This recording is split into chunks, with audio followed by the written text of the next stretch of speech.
FIs. First is Self-Esteem, Module 1. One of the biggest complaints or matters of unrest we hear about is the review process in any shape or form. Whether it is trying to help a child or trying to improve the performance of an employee, it is a tough process for several reasons. Number 1, we live in a guilt-built society. Number 2, many reviews focus on the negative. Number 3, one of man's greatest fears is criticism. Number 4, many do not know how to design a positive review that also deals with a less than adequate performance.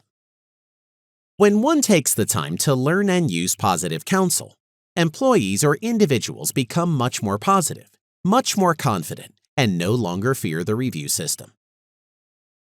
How to build a positive review. Never, never, never counsel or conduct the review process in the company of others. This includes talking with children around friends and siblings.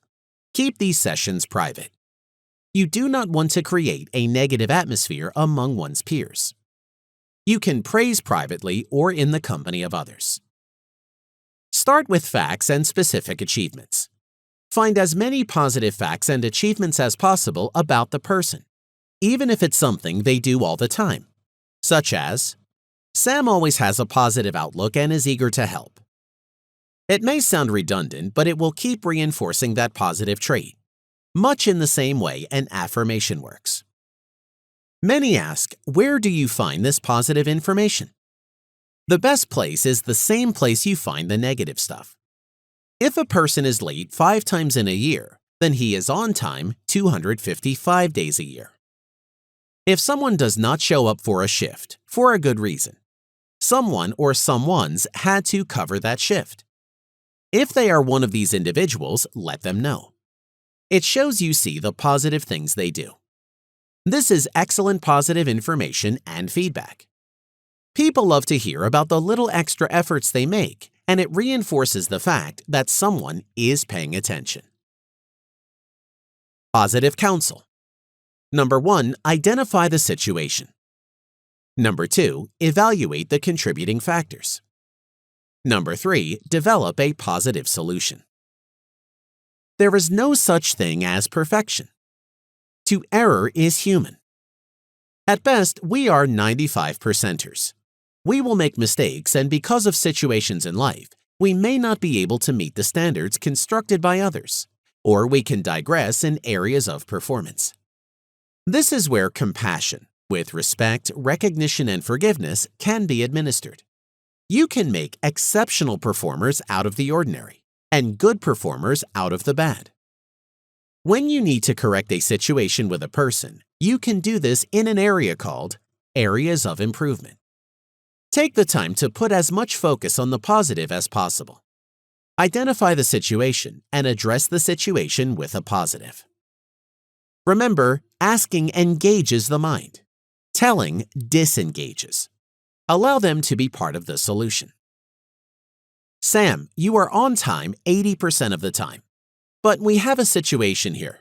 Not a problem we need to address. Can you give me some idea what is causing this? Let them define the issues. Is there anything we can do to help correct this situation? Within reason. Sam, what can you do? What will you do to correct this situation? Let the solution be their idea and suggest when you can. Define and write a positive solution and have both parties sign it. Keep it with the review. When there is an improvement, you now have more positive feedback for your facts and specific achievements. How to tell people their behavior is unacceptable. There are people whom we may view as obnoxious, selfish, deluded, pompous, or other negative qualities. However, you do need to note that these bad people do not actually realize that they are doing anything bad. If you find a person's behavior as anything but acceptable, here are some suggestions to address that to them. Ask permission to speak on the matter.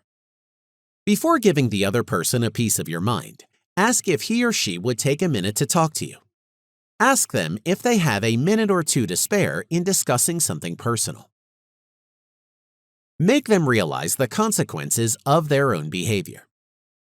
Instead of directly telling them that they are selfish and manipulative SOBs, cautiously tell them their own behavior may be seen as negative for some people, and that it may affect relationships with others. Try to make them realize that all of us want to be accepted, and we would find ways to straighten out our behaviors if it is not at its best. Listen to how they view their behavior. People do not become negative people in an instant. They may deny that their behavior is unacceptable, but you need to realize how they view their behavior.